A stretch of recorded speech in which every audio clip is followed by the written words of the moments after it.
All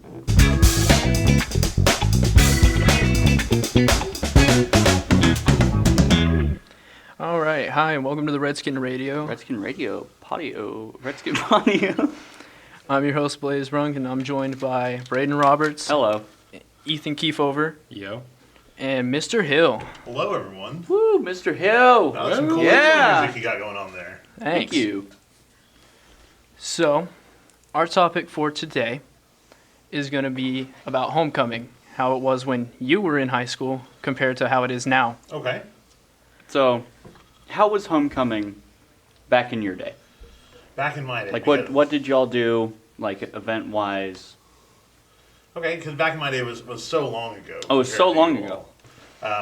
Over a decade ago now, I guess we could say. It's still kind of stayed similar since then. We still have the parade. Okay. And involvement with the parade has been about the same. I think we had maybe a few more groups, like interfloats and everything at the secondary level, a little bit more back when I was in school.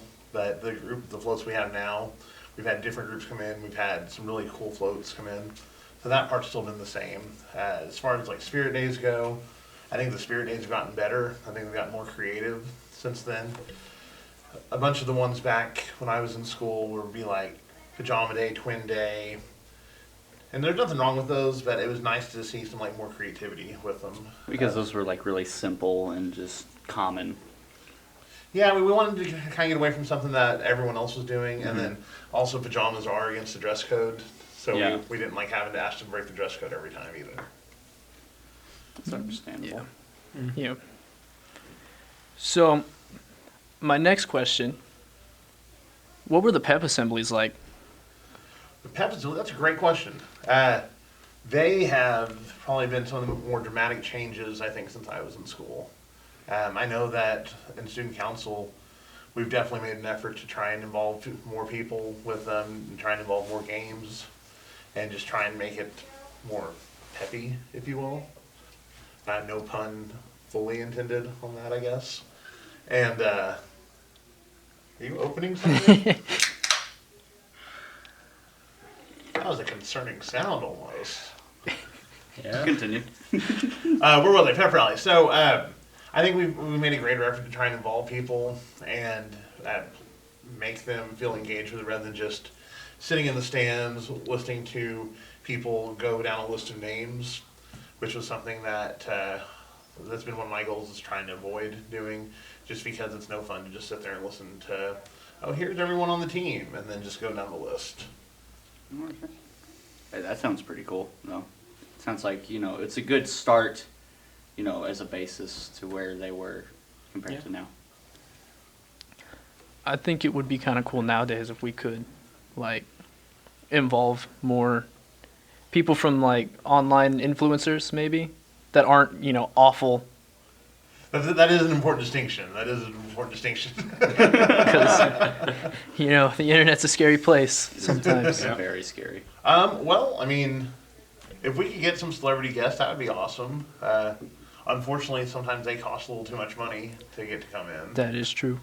I've tried to make the case that they should show up as a charitable act, but So who have you tried to get show up? who have I tried to get show up? Well, I have definitely said things in tweets and on Twitter to like my favorite musical artist, Taylor Swift.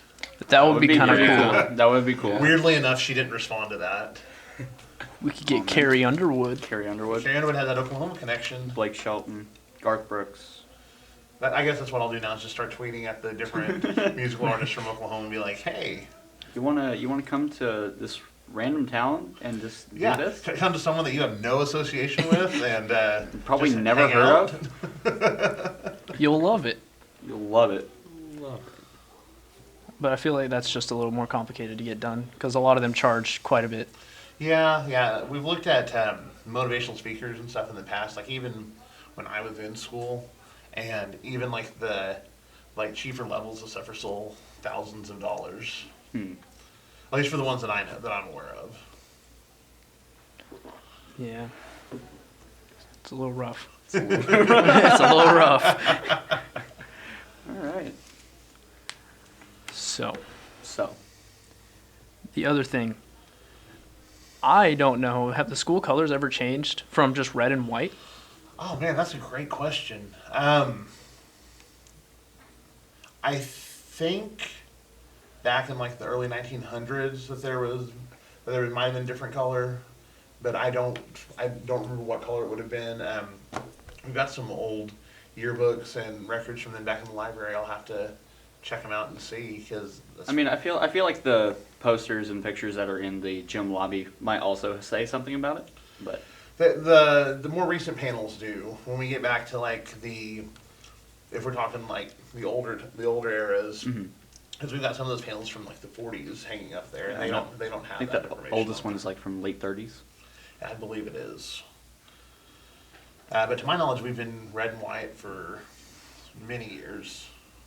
All right.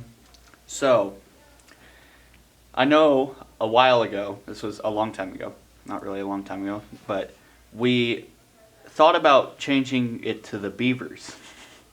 How did you feel about that? I am not aware of any conversation along those lines. My brother was in high school when he told me about there was a possible chance of changing to the Beavers. And I did not think that was a good idea at all. I mean, it's the mascot of Oregon State University. I mean, it was mainly just because we've been the Redskins for so long that I felt like it may have been a little too late to change it. I mean, if something were to happen, I don't see it being like the Beavers or something like that. All right. My second question is, there's no homecoming dance this year. Right. Why are we not having a homecoming dance this year? Once again, that's a great question. I don't know when we've had a true homecoming dance. We didn't when I was in school. Mm-hmm. And that's something that like we've talked about doing within student council and trying to put something on to have fun like that. Excuse me. And it's just never really come to fruition. Part of that's been because homecoming in the last few years has sometimes been in early September, end of August, first couple weeks of September. And when you're still getting into the swing of things with school, it's just hard to get that organized to the level that, well, I would want it to be at. Mm-hmm. I don't want to halfway do something. I want to whole way do something. Yeah. And so that's been one thing. And then once we got to the 4-day week, which is, in my opinion, been awesome and wonderful, it's just made it a little bit more difficult to schedule that out too. I've looked at what other schools do, and they'll have it either like the day of or after the football game, and that's been an organization problem also. Okay. For us. I think not having Fridays is a good day because it leaves it open for a lot of things. Mm-hmm. Yeah. So, Absolutely. I mean, I can understand not being able to do it on Fridays because Friday nights are football games, and we wouldn't be able to have the dance late. But I feel like also, maybe doing it like on a Thursday night, trying to get everyone hyped up for a football game the next day would be a good way to have that. I like that idea, and that's something we've kind of looked at before. It's just been last couple of years have been a little bit more chaotic, I would say, than the normal years have been. So that's something that we're definitely wanting to do in the future, though. All right. all right. So, Ethan, you got any questions? Not particularly. All right. Blaze, you got any more questions? Nah. Alrighty, I think we are good for this episode. Mr. Hill, thank you very much for coming on to yes, this thank you. episode. Thank you all for having me. I'll come back anytime. Of course. All right.